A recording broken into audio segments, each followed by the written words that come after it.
I used to really struggle with the dopamine addiction and bad habits like constantly checking my phone, mindless snacking, binge watching shows. It felt like I was always chasing the next hit of pleasure and stimulation. That's when I came across the book Dopamine Nation by Lembke, MD and addiction psychiatrist at Stanford University. According to Lembke, there is one crucial factor dictating the quality of our life, that is dopamine levels. How would you like to reclaim your motivation, joy and drive to wake up every morning feeling energized and purposeful instead of anxious and apathetic? Well, it starts by understanding one crucial neurotransmitter that dictates the peaks and valleys of your daily experience, that is dopamine. See, when your dopamine levels soar above your personal feel-good baseline, life feels amazing. You are motivated, focused, eager to learn and grow. But when dopamine dips below that baseline,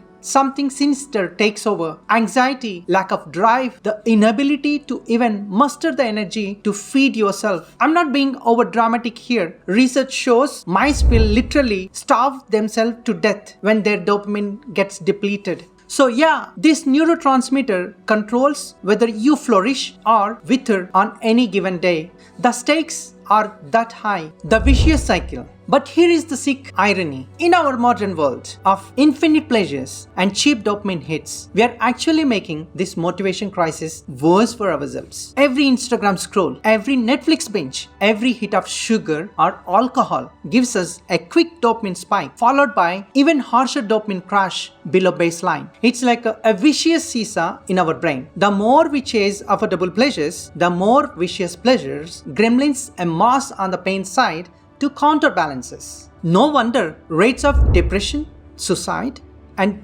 general joylessness are skyrocketing even in the richest nations with an abundance of fun at our fingertips. So, how do we get off this self-destructive hedonistic treadmill and reset our dopamine rush? Two prolonged solutions. According to Anna Lembke's book, Dopamine Nation, there are two evidence-backed pathways, both decidedly unfun, uncomfortable. Path 1 is pursuing pain, enduring temporary physical stress like ice baths, cold showers, intense exercise, or intermittent fasting. These harsh but harmless pain inputs startle those pleasure gremlins camping on the pain side and force them to evacuate to the pleasure zone. It's almost like you are volunteering undergoing withdrawal to get dopamine promotion without ingesting any substances. Give your brain a short-term challenge and it will reward you with a surge of focus and motivation as a result. Path 2 is dopamine fasting. That means completely abstaining from any cheap dopamine hits, video games, alcohol, porn, junk food, anything that gives you an artificial high. You essentially give your brain a reset. 3 key lessons that I learned from this book.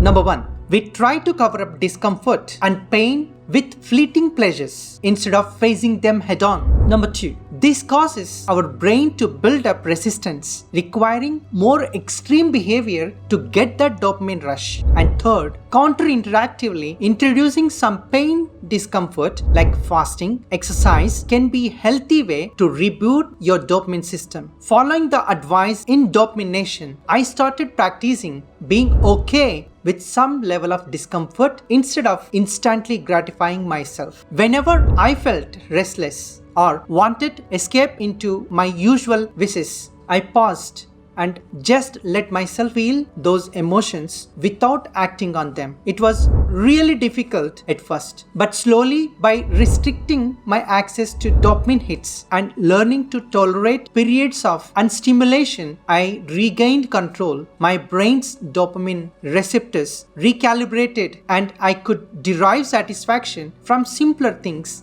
again. I don't feel that constant need for bigger, better thrills. The book helped me understand that some forms of discomfort and delayed gratification like exercising or fasting can actually be healthy ways to give your dopamine system a boost in the right direction. I've incorporated those into my routine as well. It's been such a freeing process to break out the shakeless of dopamine addiction. I am more present, focused, content thanks to the eye-opening lessons in Dopamine Nation. If you are struggling with unhealthy habits driven by desire for pleasure and stimulation, I cannot recommend this book enough. I hope you will enjoy this book. Good luck.